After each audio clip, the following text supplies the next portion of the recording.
50 के आसपास लोग। हाँ हाँ, 50 के आसपास लोग।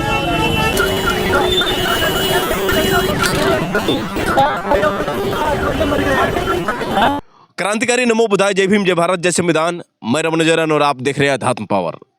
दोस्तों, कल यानी 10 नवंबर 2025 को शाम दिल्ली के लाल किले के पास जिस तरह से एक कार में धमाका हुआ, सोच सकते हैं साथियों कि भारत की राजधानी एक बार फिर ब्लास्ट का शिकार हो गई।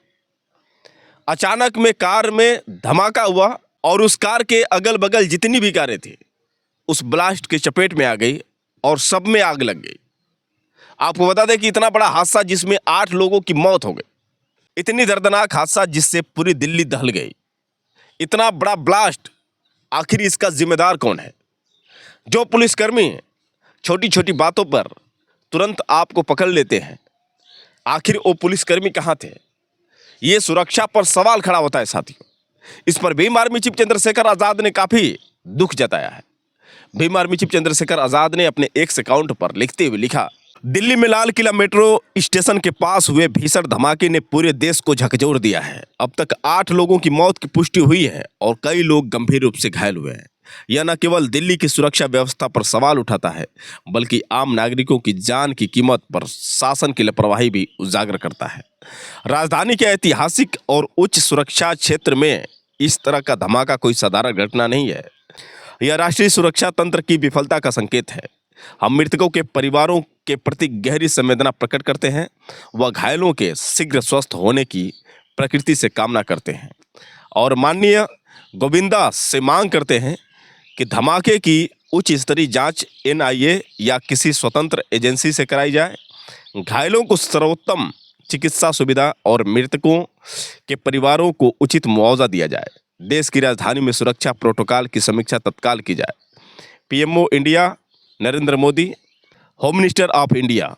तो दोस्तों, यहाँ पर भीम आर्मी चीफ चंद्रशेखर आजाद ने काफी दुख जताया है और इस बात की पुष्टि की है कि जो ये धमाका है काफी बड़ा धमाका है, इसको आप हल्के में नहीं ले सकते हैं। 8 लोगों की जान गई है। जरा सोचिए कि भारत की राजधानी दिल्ली में ये घटना हुई है।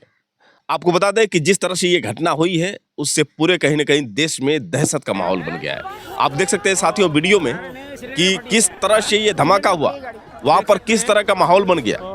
अचानक में ब्लास्ट होता है, लोग हैरान हो जाते हैं और देखते ही देखते वहां पर कई गाड़ियों में आग लग जाती है। इतना जोरदार ब्लास्ट, इतना बड़ा धमाका जिसकी चपेट में कई गाड़ियां आ गई और आप इस वीडियो के माध्यम से देख सकते हैं कि कितनी गाड़ियां क्षतिग्रस्त हुई हैं। 8 लोगों की जान गई है, ये पुष्टि हुई है, लेकिन अभी कितने लोगों की और खबर आएगी मरने की, ये देखने वाली बात होगी, क्योंकि बहुत सारे लोग घायल हैं जिनको हॉस्पिटल में भर्ती कराया गया है, जिंदगी व मौत से जूझ रहे हैं। आप अंदाजा लगा सकते हैं कि कितना बड़ा हादसा है। इसका जिम्मेदार कौन है? साथियों, ये कई कई बार हुआ है, हर बार ऐसा होता है। पहलगाम हमले में आपने देखा कि किस तरह से वहां पर सैकड़ों सैलानियों के बीच कुछ आतंकी आते हैं और धर्म पूछ कर सबको टारगेट करते हुए गोली से भून देते हैं। लेकिन देखा जाए तो बीजेपी सरकार को इससे कोई फर्क नहीं पड़ता है। हर बार ये घटनाएं उन लोगों के लिए आम हो गई है, लेकिन यहाँ पर जनता के लिए कितनी गंभीर विषय है, आप इस बात से अंदाजा लगा सकते हैं।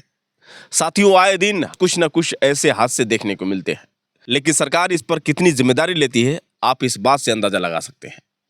दोस्तों, एक यात्रा निकल रही है, सनातन हिंदू एकता यात्रा। धीरेन्द्र शास्त्री दिल्ली से लेकर वृंदावन तक के लिए ये यात्रा निकाले हैं।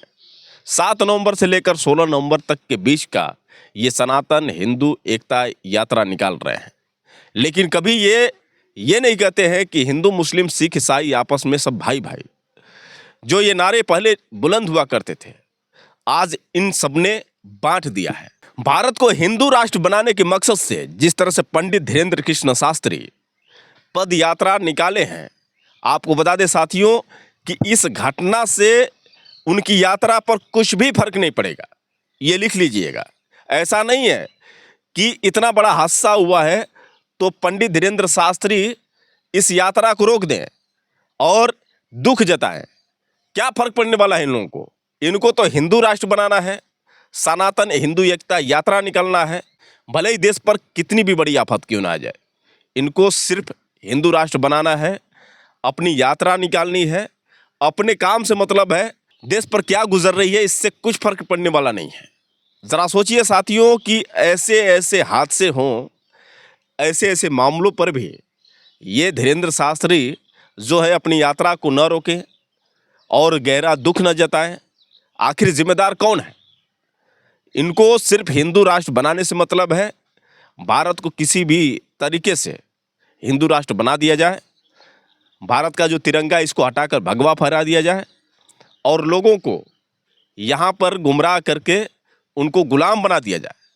ये जो षड्यंत्र है लगातार आप देख रहे हैं, लेकिन इसके बावजूद भी आप समझ सकते हैं कि कुछ अंधभक्त जो इनके भक्ति में पागल है, उन सबको ये नहीं दिखाई देता कि देश की स्थिति क्या है, देश किस हालात से गुजर रहा है। यहाँ पर जातिवाद, धर्मवाद, भेदभाव और जिस तरह से भारत के लोगों पर गहरा संकट आया है, ये बिल्कुल इन लोगों को एहसास नहीं है और न ही इन्हें कुछ फर्क पड़ता है।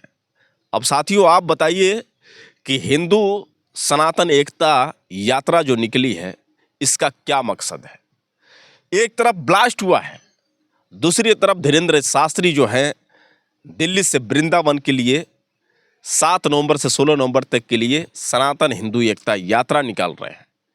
क्या इनकी यात्रा का अंजाम यही है? जरा सोचिए साथियों, अब तक नहीं हुआ लेकिन इनकी यात्रा का कितना बड़ा परिणाम हुआ। इनको तो यात्रा तुरंत स्थगित कर देना चाहिए और माफी मांग लेनी चाहिए कि मैंने जो ये यात्रा निकाला है इसी का अंजाम है।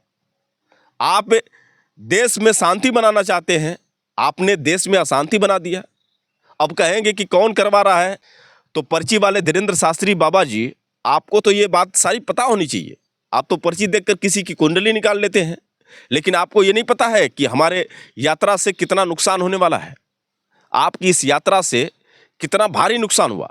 आप दिल्ली से लेकर चले थे यात्रा, लेकिन देखिए दिल्ली में ब्लास्ट हो गया। तो पर्ची वाले बाबा जी, आपकी इस यात्रा से कितना भारी नुकसान हुआ है और इसकी जिम्मेदारी कौन लेगा? या तो आपकी इशारों पर चल रही है बीजेपी सरकार, उस जिम्मेदारी ले, या फिर आप ले, लेकिन जवाब देना पड़ेगा क्योंकि ये देश हित की बात है, ये देश की सुरक्षा का विषय है। ये पहली बार नहीं है, हर बार ऐसा देखने को मिल रहा है। कभी पुलवामा हमला, कभी पहलगाम हमला, फिर ये दिल्ली का हमला। तो इस तरह से लगातार ऐसे ही हादसे होते रहेंगे और आप लोग देश को मूर्ख बनाते रहेंगे। वैसे दोस्तों आप लोग की क्या राय है, आप लोग कमेंट करके बताइए और हो सके तो इस वीडियो को ज़्यादा से ज़्यादा शेयर करिए। फिर मिलेंगे अगले वीडियो के साथ, तब तक के लिए क्रांतिकारी नमो बुद्धाय, जय भीम।